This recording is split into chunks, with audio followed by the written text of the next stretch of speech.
ahí le pasé el link por mensaje del campus, por las dudas. Para mí no se llegó a unir, se fue el que lo estaba administrando y no se llegó a unir. No, puede ser.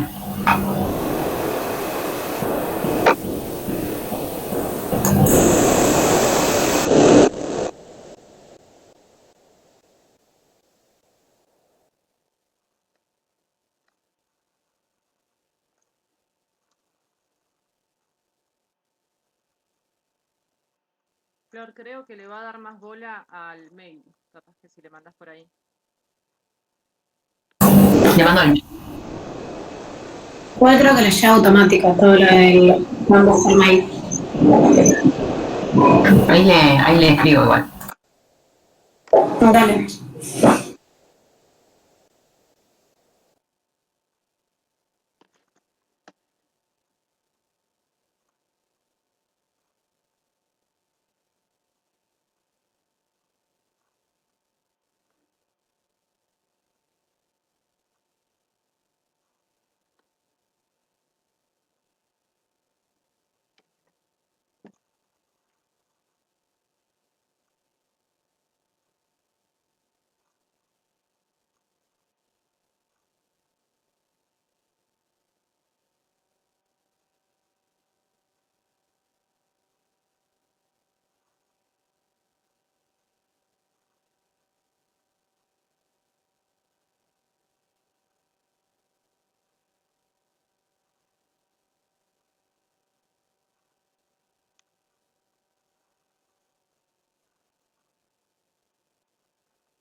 A ver ahora.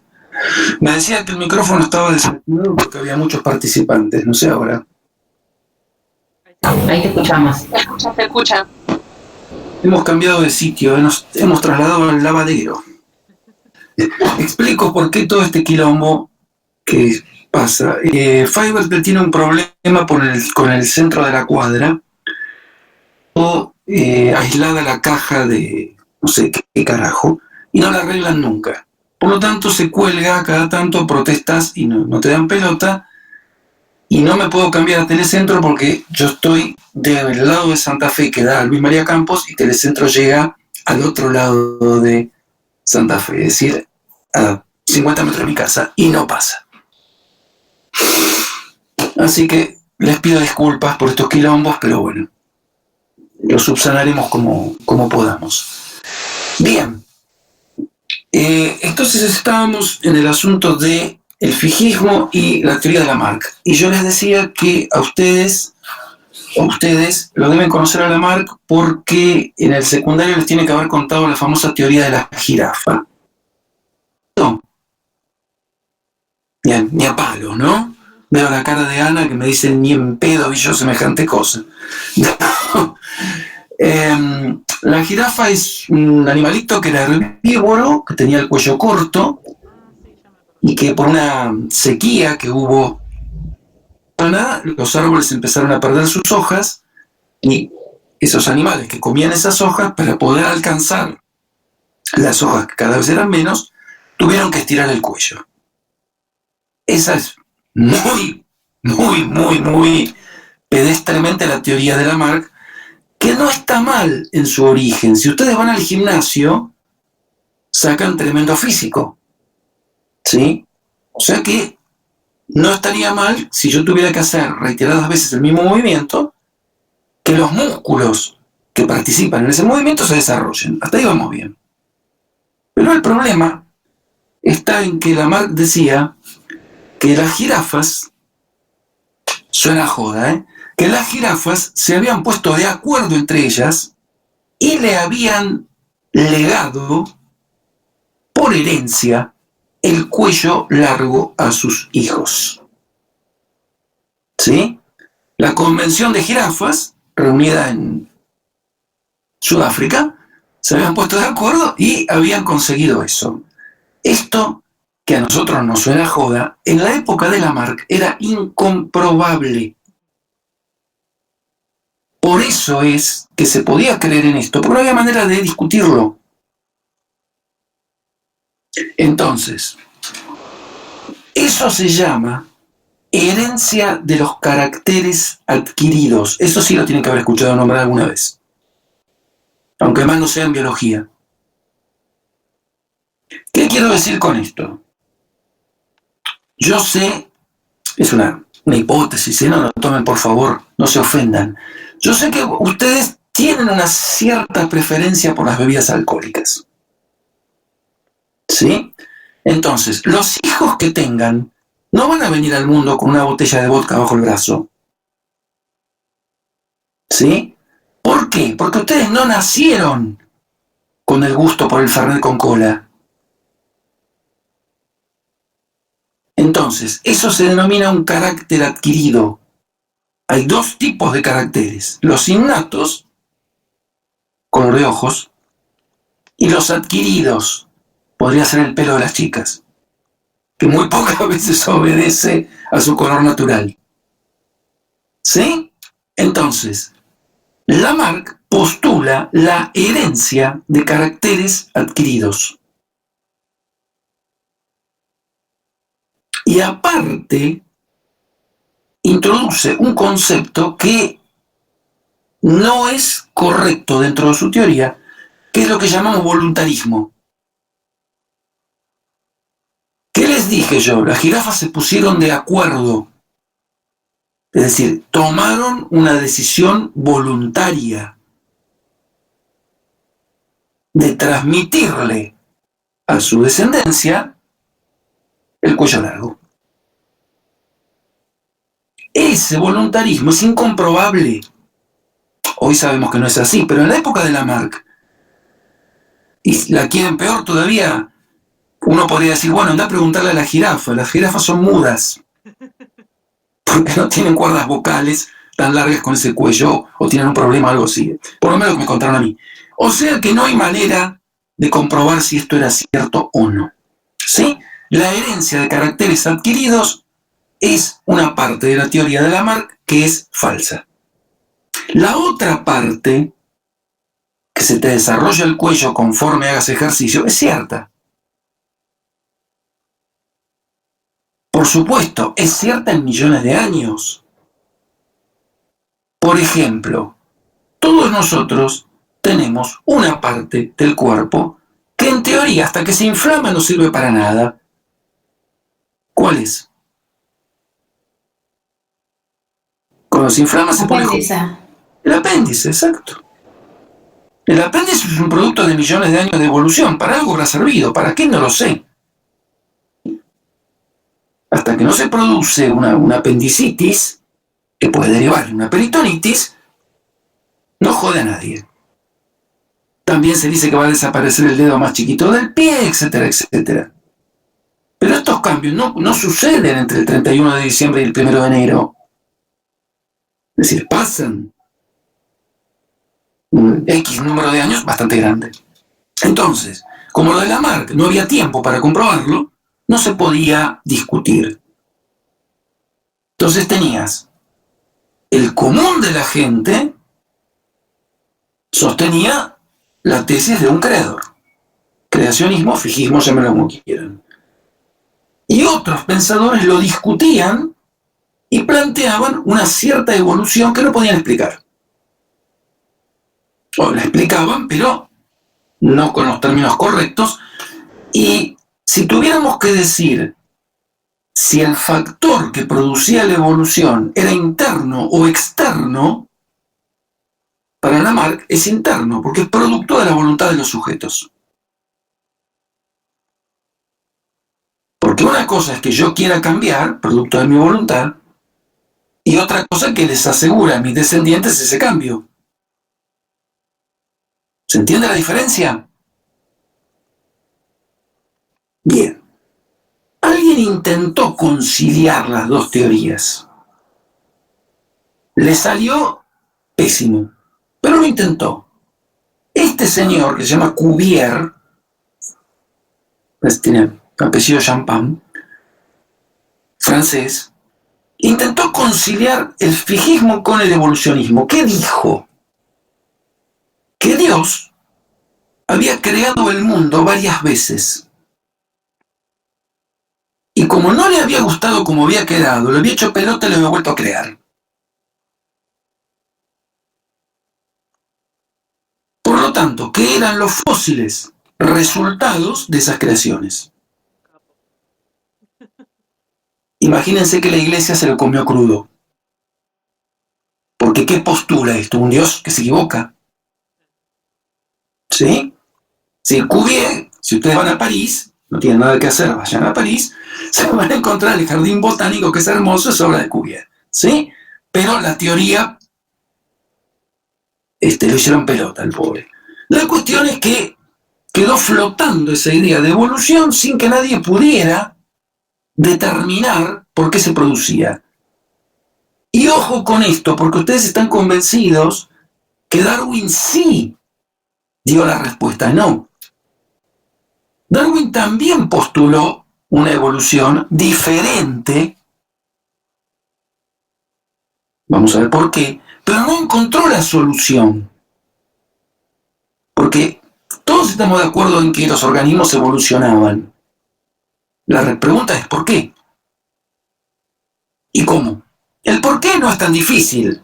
Evolucionan porque se van adecuando a las circunstancias, sobre todo a una palabra que se empieza a usar, a dos palabras que se empiezan a usar mucho, que es medio ambiente. Pero el asunto es cómo.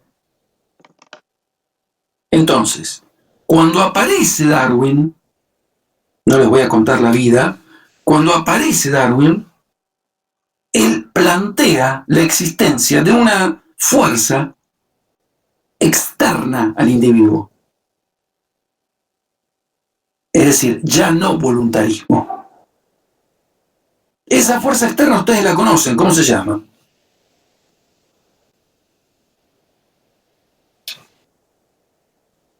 ¿Cómo se llama el factor que provoca la evolución? No me miren con esa cara de pánico porque lo han visto, pero desde la primaria esto. La genética. No, Darwin de genética no sabe nada. Bueno, bien para aclarar esto. La cadena. Espera un cachito, aquel que ponga en un parcial que Darwin hizo algo de genética, muere crucificado. Porque Darwin no sabe nada de genética. Vamos a ver qué pasó y por qué, pero no sabe nada. La genética sí, está bien, pero en esa época no se conoce. ¿Qué dice Darwin? ¿Cuál es la fuerza que determina el cambio?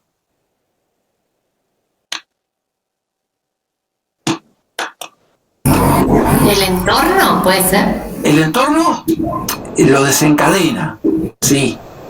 Para Lamarck también, por eso no hay diferencia ahí. La supervivencia del más apto. Eso es posterior a Darwin, si bien después se adopta con Darwin, ¿no? Es muy fácil. Lo que pasa es que si les digo la primera palabra, sale la segunda y no quiero. Les digo la segunda, natural. Selección natural. ¡Bravo! ¡Bravo, Catalina! Monstruoso lo suyo. Che, no me digas que nunca escucharon hablar de selección natural. Sí, sí. Bueno, menos mal. Entonces, esa selección natural es externa al individuo. ¿Está? Y entendemos como externa al individuo, entonces no es voluntarista. No es una cuestión de fe. Ahora bien, esta selección natural actúa en consonancia con el medio ambiente, estamos de acuerdo. ¿Afecta a todos los individuos por igual? No. Entonces, ¿de qué depende que afecte a algunos y a otros no? Eso es lo que no pudo explicar Darwin. Él dice, se producen variaciones, la llama. Esas variaciones son positivas, negativas, pueden ser absolutamente neutras, no te das cuenta, o pueden ser a tan largo plazo que no alcanza una generación para darse cuenta. Nosotros constantemente sufrimos variaciones, pero nuestra vida es muy corta. ¿Dónde se ven los testimonios de esas variaciones? En las Olimpiadas. Cuando se van batiendo récords. Esas son variaciones. Pero son cortas, son atletas, son especializados. El común de la gente ni las siente. ¿Mm? Entonces, factor para Darwin externo, para Lamarck interno. Influencia del medio ambiente, la misma, es el desencadenante. Y ahora viene esto de la supervivencia del más apto. Y yo les hago una pregunta. ¿Del más apto o del más fuerte?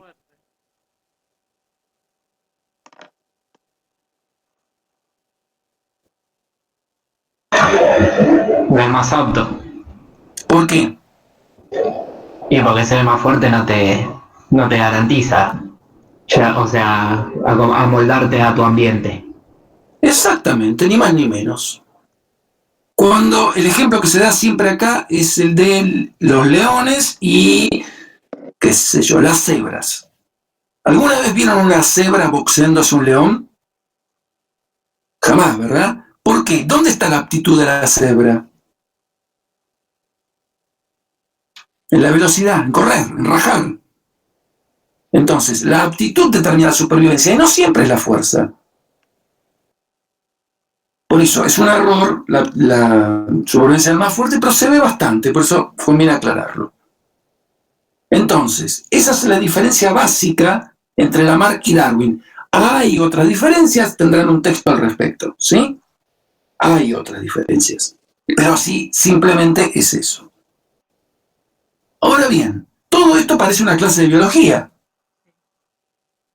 No hemos hablado prácticamente de antropología, ¿no? Sin embargo,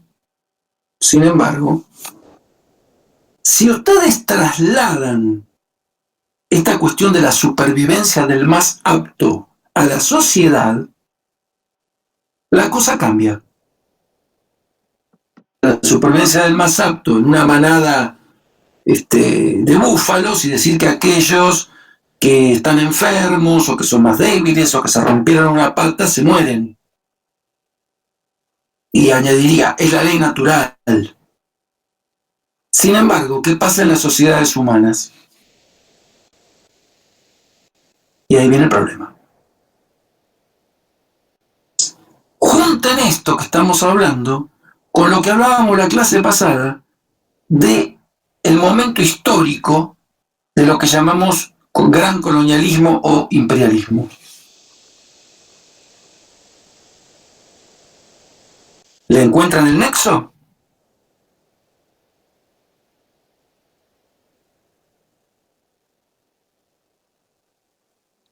¿Qué nexo puede haber? que ver con que las sociedades más aptas van a dominar a las menos aptas. Y ahí encuentran una Y justificación. encima esto estaría legitimado. Claro, encuentran una justificación a ese dominio. Entonces, esto no Sí, y también que la aptitud está determinada por la sociedad dominante. No, a partir de ya, por supuesto. Los cánones que determinan si sos apta o no, lo marca la sociedad dominante, sí, desde ya. Entonces, ¿cuál es el motor de esa sociedad dominante que le permite catalogar a las otras sociedades? El progreso técnico. Y ahí entra esa famosa pirámide de Morgan.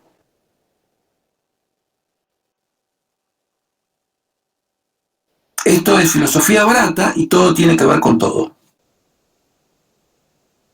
¿Sí? Porque en definitiva es así. Ana se nos muere en cualquier momento. Bien. Entonces, queda claro la relación entre... Bueno, perdón, decíamos lo de Darwin. Darwin no tiene nada que ver. Darwin habló siempre de plantitas, de organismos chiquitos. Con el hombre se metió mucho más tarde, fue atacado por la iglesia. Todo esto es anecdótico. Pero hubo quienes tomaron la teoría de Darwin, la elevaron a lo social y se denominó entonces darwinismo social o neodarwinismo. Y esa es la parte nefasta del asunto. ¿Por qué? Porque eso permitió confeccionar esa pirámide y colocar a las culturas en distintos grados, distintos estadios, por favor, y no estadios, la palabra estadio no existe, ¿no? Es lo mismo que síndrome, que dicen los médicos, síndrome y estadio, en distintos estadios, ¿de acuerdo a qué? A su progreso tecnológico. Como yo soy el que mido, obviamente mido según mis criterios. Y mis criterios son que la sociedad occidental tiene, obviamente, muchísimo más que ofrecer desde el punto de vista tecnológico que cualquier sociedad, pónganle comillas, primitiva.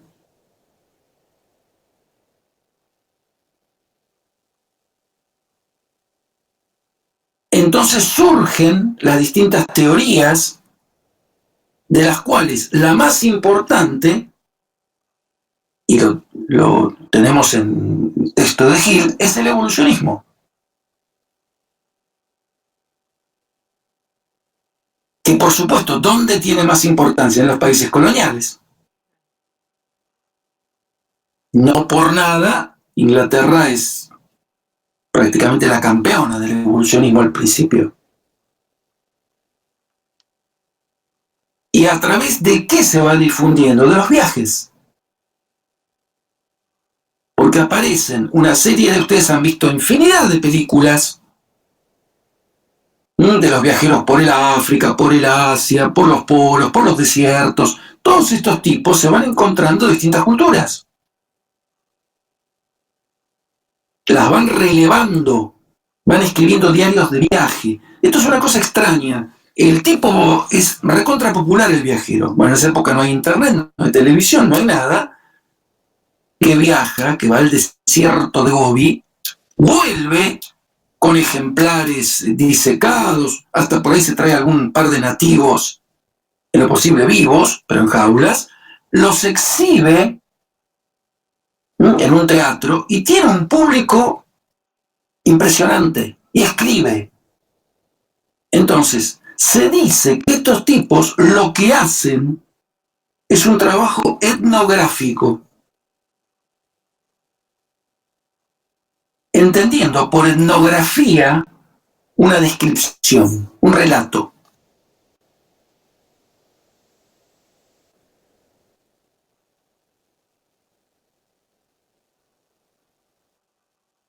El relato de viajes es una etnografía.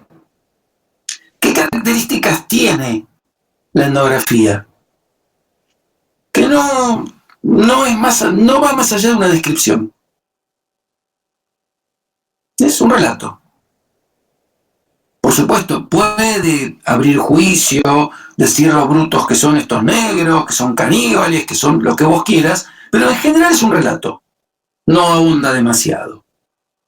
Ahora bien, este relato, en forma de libro, en forma de diario, en forma de notas, se traslada a las grandes capitales cuando este viajero vuelve, si es que no se lo comen los nativos, vuelve, y publica su relato,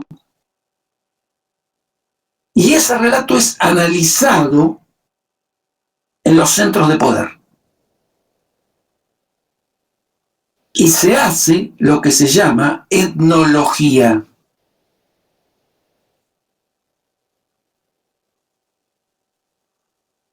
Póngale una T, porque si no sería el estudio del vino. Entonces, los etnólogos, que están muy cómodamente sentados en su despacho, rodeados de libros en Berlín, en Londres, en París, posteriormente en Nueva York, van a juntar el relato de viajes con el análisis posterior. Entonces, de la mezcla o de la suma, la geografía y la etnología, surge la moderna antropología.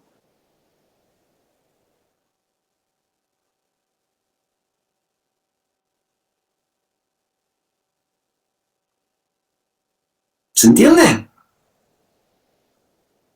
La justificación del surgimiento de la antropología de esa manera es el evolucionismo. Es decir, la teoría evolucionista es la que justifica la dominación de Occidente sobre las otras culturas dentro de los parámetros que Occidente determina, que no son todos malos. Si ustedes vieron el texto, el PowerPoint de la pirámide, verán que existen contribuciones positivas por parte de Morgan. Morgan llega a su teoría por casualidad. No sé si en alguna de las clases grabadas que ustedes tienen o en alguno de los PowerPoint explicados dice algo de cómo llega Morgan. No me acuerdo, porque si no dice se los cuento brevemente. No dice. Morgan es abogado. Ayer hubiera sido su día. Morgan es abogado y es abogado de una reserva indígena. Los Estados Unidos, con sus indígenas, tuvieron una postura diferente a nosotros. Nosotros en general los eliminamos o los expulsamos, ellos los concentraron en reservas. Una manera quizás un poco más lenta de eliminarlos, porque las reservas en general eran las peores tierras, salvo uno o dos que encontraron petróleo y se llenaron de plata, pero eso pasa en Estados Unidos, no acá. Entonces, en una de esas reservas muere el jefe. Y Morgan, como abogado, tuvo que ir a solucionar la sucesión del jefe. El jefe tenía varias mujeres. Entonces, nuestro amigo Morgan se fue con la teoría bajo el brazo y pensó lo que todos nosotros hubiéramos pensado. Tiene varias esposas, bueno, la más reciente, la más vieja tendrá más derechos, la más reciente tendrá otros, si tiene hijos tendrá otros, porque Morgan aplicó un criterio que hubiéramos aplicado también nosotros, que es el criterio de parentesco. Si yo a ustedes les nombro elementos de parentesco, todo el mundo lo va a entender, porque para nosotros valen igual. Si yo les cuento la historia del primo, del hijo, del ahijado, de la media hermana del kiosquero, todos ustedes pueden reconstruir perfectamente lo que estoy diciendo, porque esos términos para nosotros tienen un X valor. Morgan pensó que en toda la humanidad valían lo mismo y se recontra equivocó. Esto Miren lo que les estoy contando para la cena de esta noche. Ustedes van a quedar espectacular cuando digan, ¿vos sabés que un primo cruzado y un primo paralelo son distintos? Y cuando la persona que tiene enfrente así, ¿lo qué? Ahí pueden explicar. ¿Cómo es este asunto? En las sociedades, los lazos de parentesco son los mismos, pero el valor de los términos es diferente. No es lo mismo el tío materno que el tío paterno. No es lo mismo un primo hijo de una tía que un primo hijo de un tío. ¿Sí? No es lo mismo, no son equivalentes dos gemelos. Bueno, hay un montón de variaciones. Y Morgan se encontró con todo eso. No sabemos cómo resolvió el caso, terminó resolviendo, pero lo que nos interesa es que el tipo le causó tanta sorpresa esto, que empezó a escribirle a otros administradores, otros abogados de otras reservaciones, y empezó a averiguar que había un número muy grande de variaciones con respecto al parentesco. Esto siguió escribiendo y recopiló como 1200 y pico de civilizaciones en todo el mundo con líneas de parentesco diferentes o diferenciales. Y las empezó a reducir hasta que encontró una media docena de variantes, más no hay, que son las clásicas que se usan en la antropología, se usaban ya no tanto, que tienen todos nombres de tribus americanas.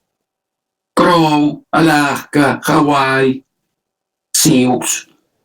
Nosotros, nuestro sistema occidental, que nosotros creemos que es absolutamente universal, es solamente una subvariante. O sea, no nos creamos demasiado originales.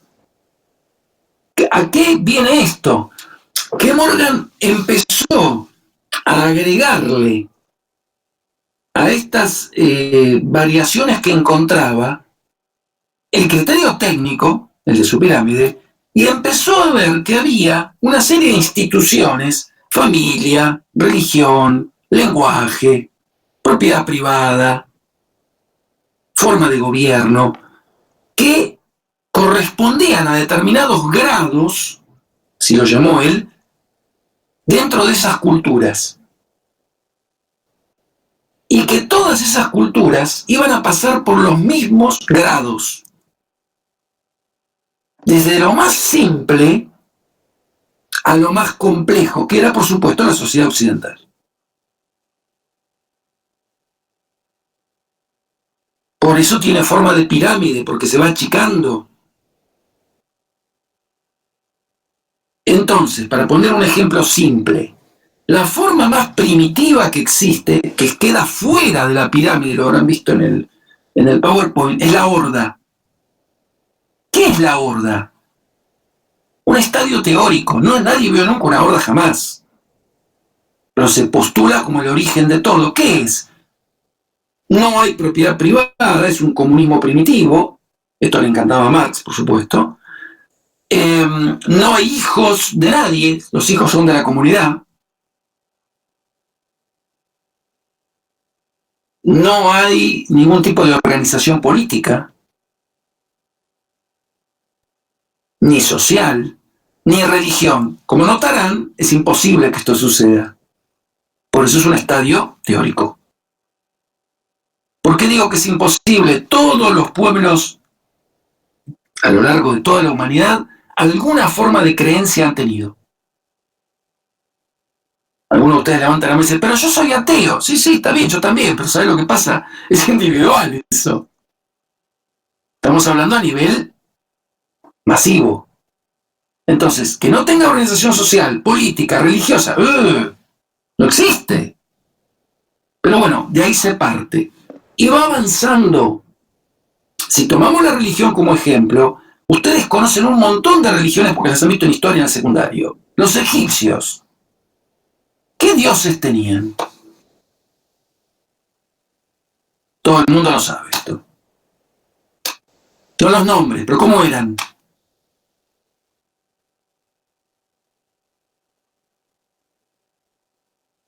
No tengo sonido de nada, ¿eh? Eran animales. No puramente. No, creo que eran como de los materiales. O sea, dios del agua, dios de la tierra. Chef, se llevaron todos Egipto a Mars ustedes, ¿eh? Perdón, ¿No era ¿nunca mitad, vieron mitad?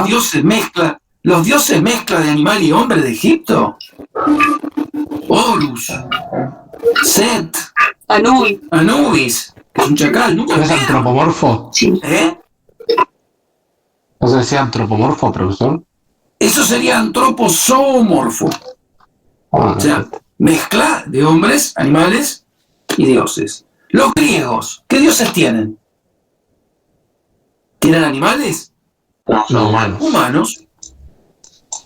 Entonces, fíjense cómo se va, según esta teoría, progresando hasta que se llega a un único Dios. Con respecto al matrimonio, ustedes conocen el término poligamia, ¿verdad? Pero poligamia es general. Por ejemplo, una señora con muchos señores ejerce la poliandria, porque andros es hombre. En cambio, un señor con muchas señoras ejerce la poliginia. Y todo se llama poligamia, no importa esto, pero les estoy diciendo que el matrimonio tal cual lo conocemos hoy en día no fue siempre así. Entonces, fíjense que todo conduce a la sociedad occidental. Está pensado para eso. La organización política es igual. Todo conduce, en esa época, por supuesto, a la cúspide de la pirámide, que está compuesta por una sigla, WASP. ¿Qué será? Es el nombre de un grupo de música también.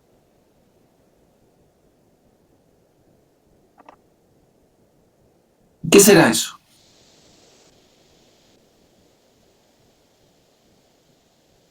Estamos hablando en inglés, ¿se entiende, no? Yo sé que ustedes tienen un amplio dominio, más o menos como yo, pero ¿qué significa WASP?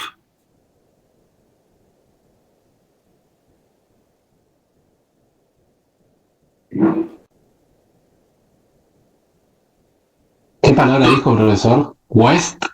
WASP.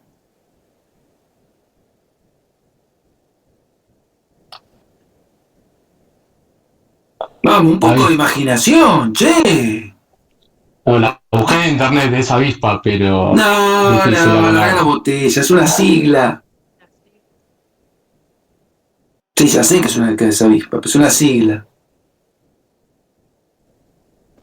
Es un término, un acrónimo. O sea, también lo busqué en internet. Significa blanco, anglosajón y protestante. Para que me digas acrónimo, que es una palabra que no usas en tu vida, seguro que lo buscaste en internet. Muy bien, ¿qué significa entonces? Anglosajón y protestante. Exactamente.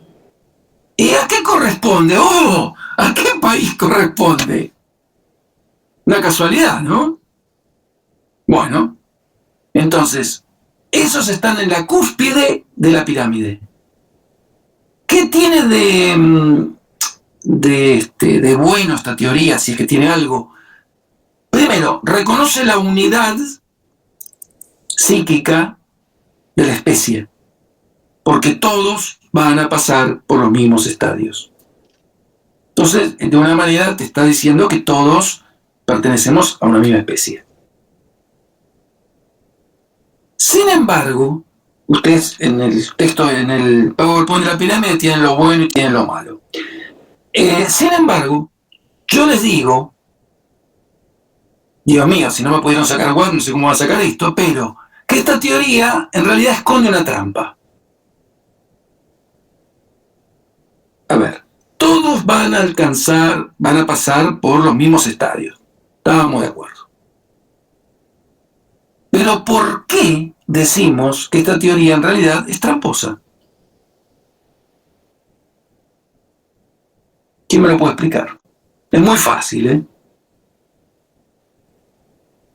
se hace la analogía con un barco flotando, para que sea que es más fácil todavía.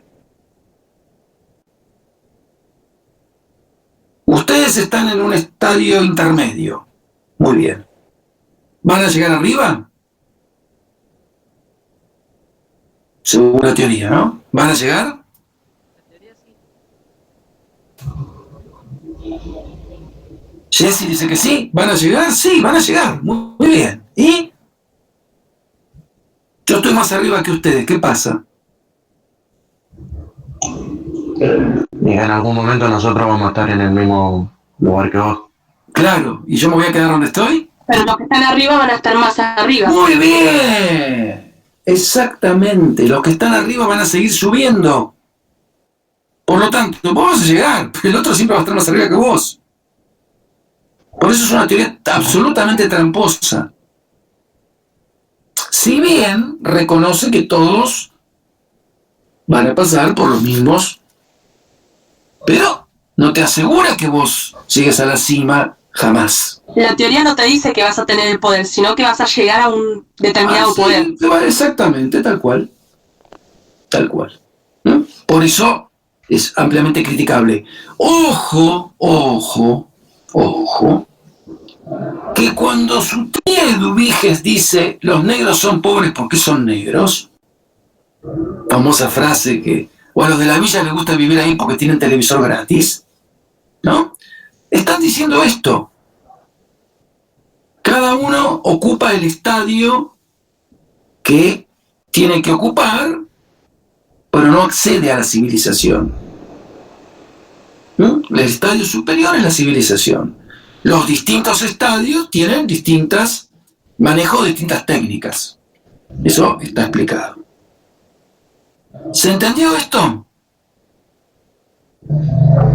Bueno, ahora, no reemplaza, por supuesto, la lectura de los textos que ustedes tenían que hacer y sobre la cual no les pregunté nada, y mejor que no les pregunte nada porque me imagino los resultados. Pero la cuestión es esta. No dejen pasar las lecturas, porque la idea del Zoom no es que hable yo, es que hablen ustedes.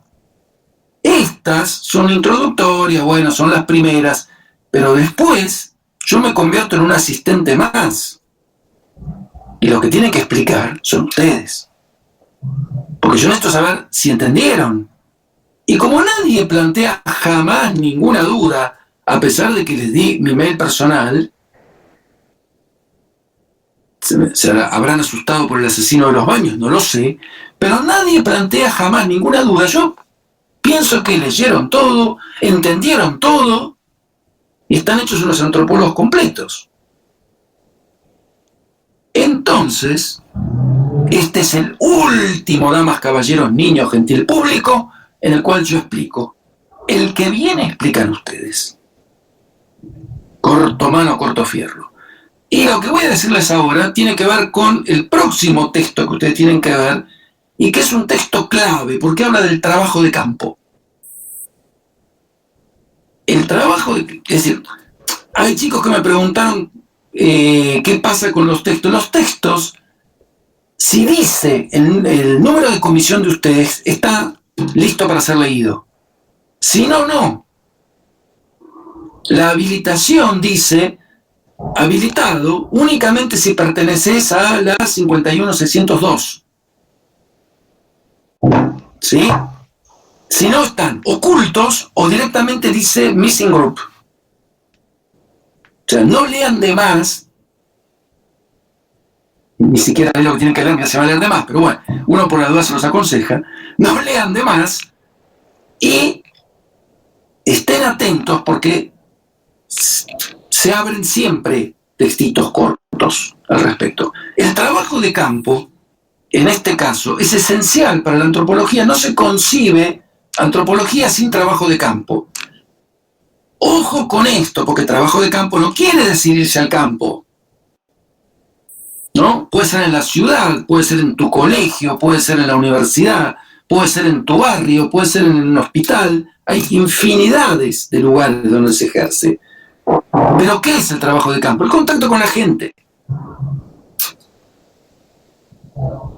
Esto que a ustedes les parece muy común hoy por hoy, todo el mundo sabe lo que hacía Indiana Jones, no era común. El viajero no se mezclaba con su objeto de estudio. Estos viajeros que contábamos que hacían las etnografías miraban de arriba, en general con bastante desprecio, a las culturas con las cuales se encontraban. Los primeros que empiezan a hacer trabajo de campo lo hacen en la segunda mitad del siglo XIX. Lamarck nunca hizo un trabajo de campo, Darwin tampoco. Ninguno de los dos era antropólogo concretamente, pero anotaban, sí, diarios de viaje tenían todos. Pero lo que se dice trabajo de campo, no. Entonces, el siguiente texto, que es un PowerPoint, que si no me equivoco también está comentado, tiene que ver con el trabajo de campo. ¿Sí? Y justamente lo que ustedes tienen que ver es qué errores se pueden cometer. Cosas puedo querer yo que se me escapan. Eso también es un error. Es decir, ¿cuál es el objetivo de máxima en el trabajo de campo que se escapa? ¿Y qué errores puedo cometer? Hay varios. Pero hoy por hoy no se concibe un antropólogo que no lo haga. Ya no existe más esa diferenciación entre etnografía y etnología. Ahora es todo uno, ahora es antropología. Porque cuando vos estás haciendo el estudio en el lugar, o sea, en el campo, ya estás haciendo etnología. Ya opinás, ya introducís teoría. La teoría siempre está presente, aunque nosotros no seamos conscientes de eso. Siempre existe un conocimiento previo. Esto no es empirismo, no somos tablas rasas. Y siempre que formulamos, cuando nosotros vamos en el colectivo o en el tren, como yo les decía, y hacemos antropología casera, siempre presuponemos algún tipo de teoría, aunque no la conozcamos. Más si hacemos algo social. Siempre existe en el fondo algo de teoría. Entonces, hoy por hoy, el trabajo de campo tiene una parte de teoría y una parte de práctica, que es la de ir y ver.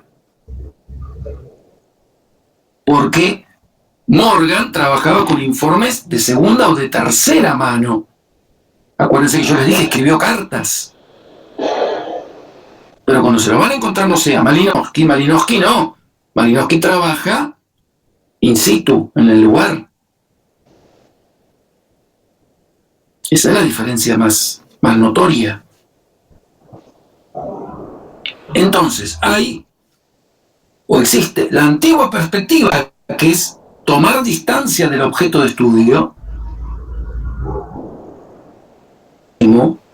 y tenés el otro extremo, que es el más conocido por ustedes, porque es el más difundido, sobre todo a través del cine o de la televisión, darse con el objeto de estudio. Eso que después se va a llamar observación participante. ¿Escucharon hablar de eso alguna vez?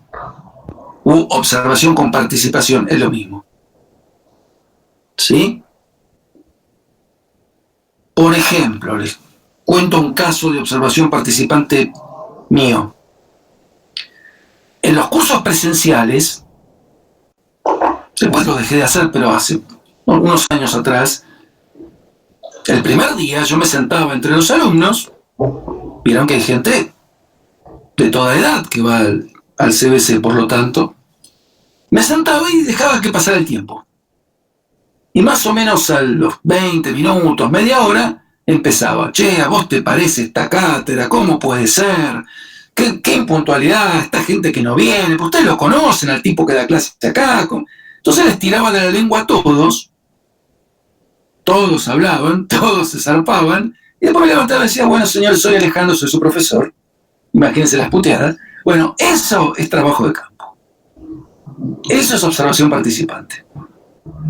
Es decir, vos te involucrás te metés dentro del objeto de estudio. Por supuesto, esto era un ensayo simplemente para romper el hielo y explicarles cuál era una técnica de antropología. ¿Qué error conlleva esto? Que uno se mete con el objeto de estudio de tal manera que pierde objetividad. ¿Sí? Y la ambición mayor, y la van a encontrar en el PowerPoint, es pretender saber cómo piensa el otro.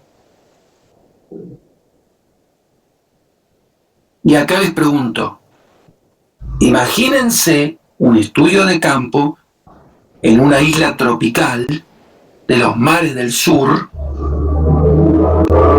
con un idioma diferente y costumbres diferentes. Y entonces les pregunto a ustedes, ¿ustedes saben cómo piensa su viejo o su vieja? ¿Creen que lo saben? ¿O su hermano? ¿O su novio? ¿O su marido? ¿O sus amigos? ¿Creen que lo saben? Compartimos idioma, compartimos costumbres, compartimos la casa. Entonces, ¿cómo voy a poder yo conocer cómo piensa un tipo tan alejado de mis costumbres? Ese es el error de máxima. Yo no puedo pretender eso. Bueno, hubo quien lo pretendió. Dentro de la soberbia de Occidente, claro. Más vale. Y después hay otro error que se comete, y esto es producto de algo que va a suceder también en esta época, porque nosotros lo que vimos hasta ahora es la existencia de un otro, ¿sí? La llamada alteridad. La existencia de un otro que era exótico. ¿Qué significa exótico? Fuera de, que era el otro de la isla, del centro del África Negra, del desierto, de los Andes, de lo que fuere, no el que vivía al lado mío. ¿Qué produce la revolución industrial? Más allá de los productos. Produce la aparición de una clase social nueva, de un estrato social nuevo que ustedes lo conocen, que es el proletariado. El proletariado industrial. La palabra proletario viene de la Roma antigua, pero no importa, en este caso sería los obreros industriales, subproducto de la revolución. Ese obrero industrial está tan lejano de nosotros como el último de los habitantes del África Negra, por las condiciones terribles en las cuales vive. Entonces, ese otro es el otro cotidiano. Lo trasladamos a la actualidad, al barrio, ahora, es el cartonero. Es el chico que revuelve la basura. Es la señora que duerme debajo de una frazada en la esquina de tu casa. Es el viejito que te pide limosna a la entrada de la iglesia. Ese es el otro cotidiano. No tenemos que ir muy lejos para encontrar otros. Y lo que sucede, y nos pasa a todos, es que nos deshumanizamos. Porque vemos tan seguido la miseria que nos anestesia. Y no la vemos. ¿Se entiende lo que quiero decir?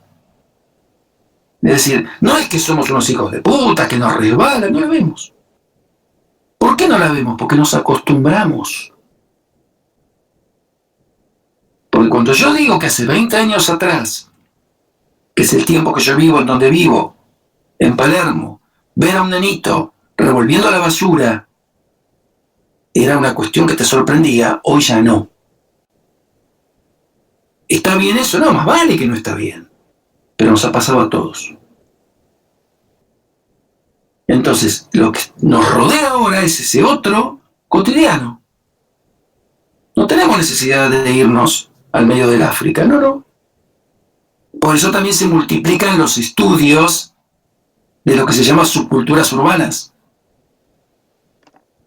Porque los tenés a mano. Y ustedes van a ver uno de los estudios de campo más grosos que yo les contaba, que era el de este antropólogo blanco en un gueto negro en la década del 60.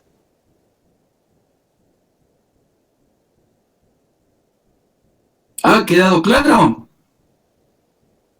¿Dudas?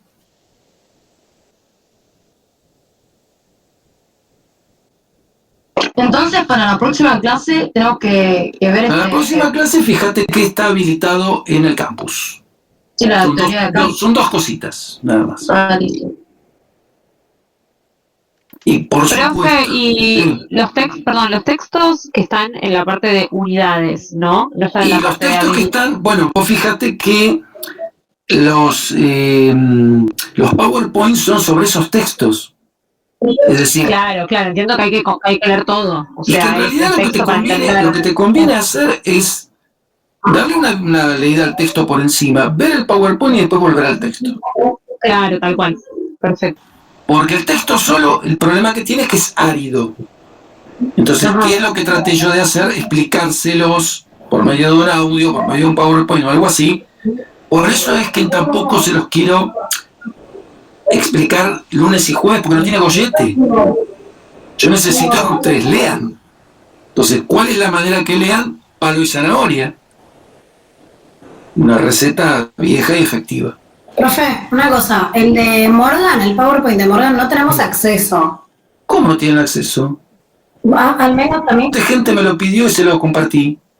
al menos a mí me parece acceso denegado. Pero me lo pediste al mail mío, yo te mando el compartir, hubo mucha gente. Ok, ahora lo vuelvo a hacer. A ver, ¿alguno entró de los que estamos acá?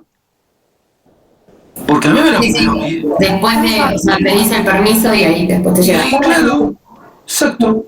Ahora lo vuelvo a pedir entonces. Y si no tiene sonido o algo, me avisan y vemos, porque hay algunos que han venido sin sonido, ha pasado de todo, no puedo explicar, pero hacemos lo posible para corregirlo, pero en general creo que funcionan.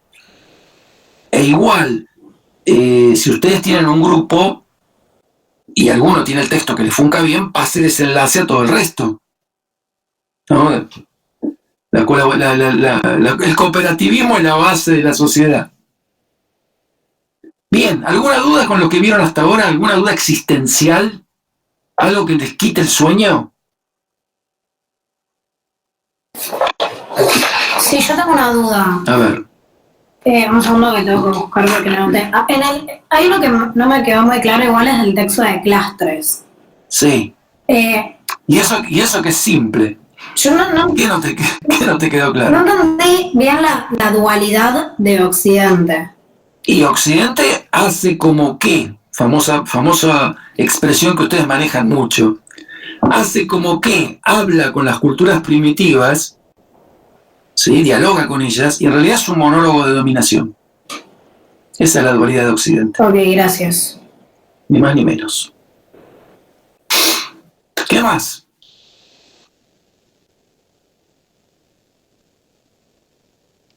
¿Nada? ¿Está todo bien, todo maravilloso, hartos del éxito? Profe, perdón, una consulta en relación a los textos. Hablamos fuerte, Vanessa, que no te escucho. Consulta en relación a los textos y al PowerPoint que hay que ver para la clase que viene. Sí. ¿Son los Boas y Malinowski que están en la unidad 2? Sí, señora. No, Malinowski todavía... en el trabajo de campo van a encontrar una introducción a Malinowski, ¿sí? Pero no, el texto de Malinowski todavía no. El de los argonautas. Entonces, No, el de los argonautas no, y el de los argonautas es bastante complicado, lo tengo que explicar bien ese. Pero van a quedaría encontrar para la próxima clase el de Boivin. muy fácil, por el de Boivin es una especie de cronología que los ubica. ¿También? ¿O el de Boas no también? El de Boas es lo siguiente, el Boas es el primero que hace trabajo de campo. Por eso lo tomamos. Entonces, ustedes primero se fijan en el PowerPoint del trabajo de campo. Sí. Después vamos a tener otra parte sobre Boas y el texto de Boas es bastante denso, el que está en la bibliografía. Ese se lo voy a explicar yo con un poco más de detalle. Lo único que necesito es que ustedes conozcan a Boas, quién es, Si quieren pueden googlearlo, lo sacan. Y la diferencia que hay entre el trabajo de campo que hace él y el que hace Malinowski, pero no entren en detalles. El de Boivin es una cronología que va ubicando los distintos momentos de la antropología. Eso es para que ustedes no se pierdan y sepan qué es lo que... Acá pregunta, ¿y Lischietti? No, Lischietti viene último y es un ladrillazo. Lischietti es un ladrillo. Primero es larguísimo. Y después da muchas cosas por sabidas. ¿Cómo se llama, Yamila? Pipi. Pipi. Hola, Pipi, saluda. No, está. No, bueno. No, va a salir antropólogo, Pipi, mira. La cuestión es esta. No lean más de lo que tienen que leer, ¿sí? Porque si no se van a empezar a embarullar. Boivin los ubica, para que ustedes tengan una idea de quién viene primero, quién viene después, qué está pasando en el mundo. Es muy simple, ¿sí? El del trabajo de campo, entiendan el PowerPoint, y yo después les doy, tanto sobre Aguas como sobre Malinowski, otra explicación. Pero, repito, no se metan con Malinowski todavía porque es complicado el polaco. ¿Sí? Gracias, profe. Esto sería todo entonces, damas, caballeros, niños, gentil público. Dudas, como siempre, uno está abierto, por supuesto, por favor, como hicieron algunos, no creo que no de esta comisión, los fines de semana no contesto. O sea, de viernes a lunes ningún problema, pero sábado, domingo, olvídenlo. Así que bueno, los abandono entonces. No me extrañen. Chao, gracias. Chao, chicos. Gracias. Nos vemos. Chao, chao.